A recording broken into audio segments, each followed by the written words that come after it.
Hi, my name is Ethan Wickman. I'm a professor of music composition and theory at the University of Texas at San Antonio, and I'm the composer of a brand new work premiering this February called Ballads of the Borderland.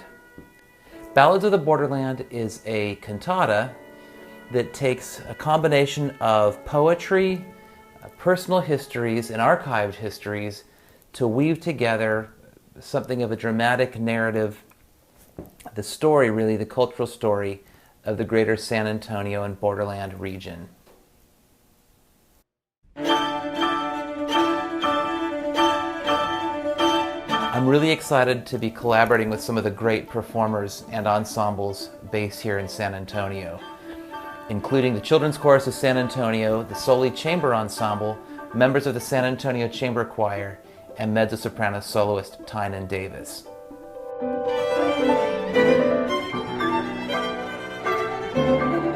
Ballads of the Borderland is a secular cantata. That means it's a cantata that doesn't have the traditional religious references in it, but rather it's a story, really. It's a combination of stories that weave together a cultural history of San Antonio. The sources that I have used include some wonderful poems by San Antonio writer and poet John Philip Santos. Also, I have found these terrific stories that have been archived by the Institute of Texan Cultures, and I've actually gone out and interviewed some residents of the city of San Antonio myself with multi-generational roots here who have some compelling and beautiful stories to tell.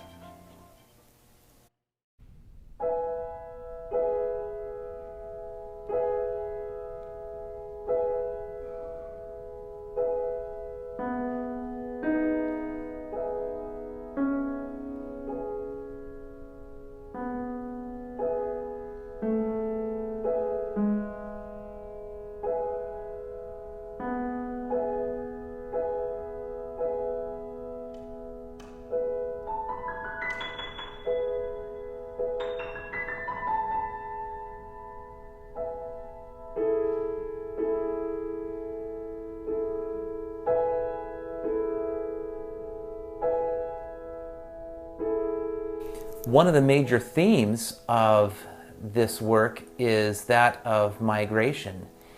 San Antonio is a fascinating place because it really is a crossroads of so many different cultures. And migration, of course, is a topic that has been incredibly relevant to the modern world, but I think particularly relevant here in the second decade of the 21st century. But the idea of my work is to understand that when we as people or as families move from one place to another, we take with us heirlooms or artifacts that remind us of where we came from.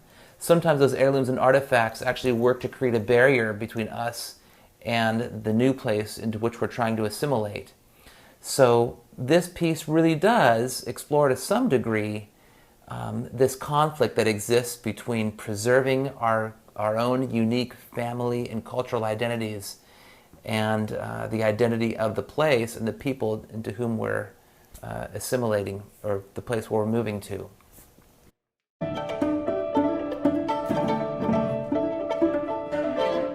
The process for composing Ballads of the Borderland really began a couple of years ago. I have been a big fan of the SOLI Ensemble and the Children's Chorus, and I remember after a SOLI Ensemble concert, I approached Ertan Torgel, the violinist with the group, and just told him about my idea. I want to create a cantata, a work that includes children's and adult voices together with instruments to try and tell a certain cultural story or give a perspective on this city. I'm not from San Antonio originally. I've been here a few years. But one thing that struck me about the place is the way in which it lovingly preserves its history. That's present in the architecture when you see an old building preserved when there's a brand new building going up next door. It's also preserved, I think, in the hearts and the stories of the people, and it's maintained that identity in a way that many other American cities in some ways have lost a sense of their history.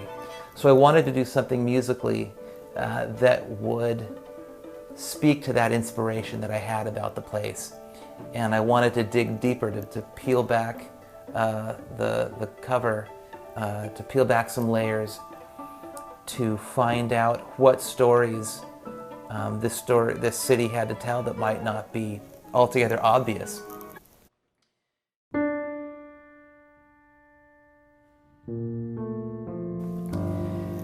So to write a work like this, it takes a long time, certainly. A year ago, I really started pouring through a lot of poetry and texts, looking for something that could really serve as a foundation, or what you can think of as sort of columns or pillars to hold the work up. And I found those in a number of poems of John Santos. Of course, John Philip Santos is a colleague of mine here at the university, and is a multi-generational resident of the area and has a deep family history here. So he has that perspective, but he also speaks really deeply about this idea of migration, and San Antonio being a place where that has been historically a crossroads of migration. People have come here from many different places and settled. And his poetry speaks to that on the surface, uses images that we'll all be familiar with here. But he also talks about the spiritual nature of migration and the sense of identity that we keep within us that's passed down between families, and how that identity is preserved through stories and experiences, how it's preserved through artifacts and heirlooms, and in some ways how we lose track of our origins by that process of assimilation. So his work speaks beautifully to that. I also explored the archives, the oral history archives of the Institute of Texan Cultures, and found some great material there. And I actually went out and interviewed some residents of the city of San Antonio so they could tell me their family stories. And really these were so moving and so beautiful, and I thought that they would be perfect to share in this work.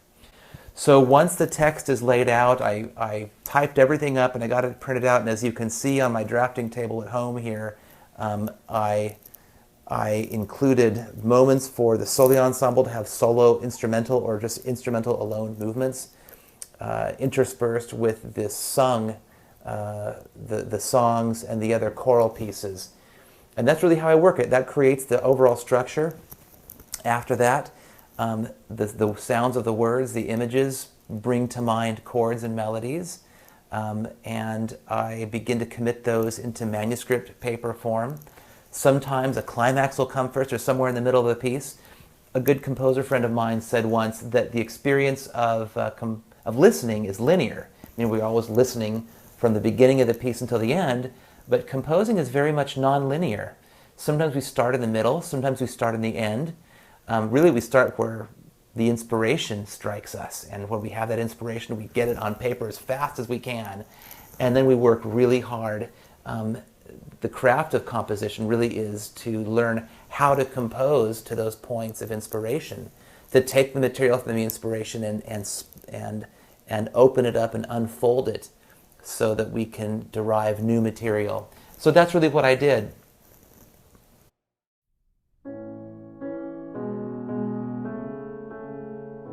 We're really excited to share this work with everyone. We think we've created a work that has great emotional and diverse appeal. It is exciting and angular. It is at moments tranquil and quiet and introspective, and you'll find that those moments in our text are going to be very much echoed by the textures in the music and the way the music expresses itself.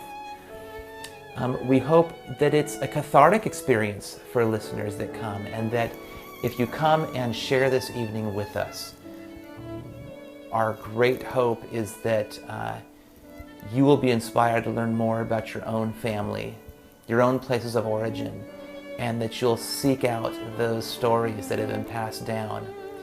Because even though we're sharing just a fraction, a very fraction of the stories that we could find, we all, each of us, have compelling stories to tell. We don't need to be famous or otherwise noteworthy, because every family story is. And that's really what I wanted to celebrate in Ballads of the Borderland. So we're really excited to perform this for you. Please come and see us February 27th, 2017, here just in a few months. at St. Mark's Episcopal Church. We hope to see you there.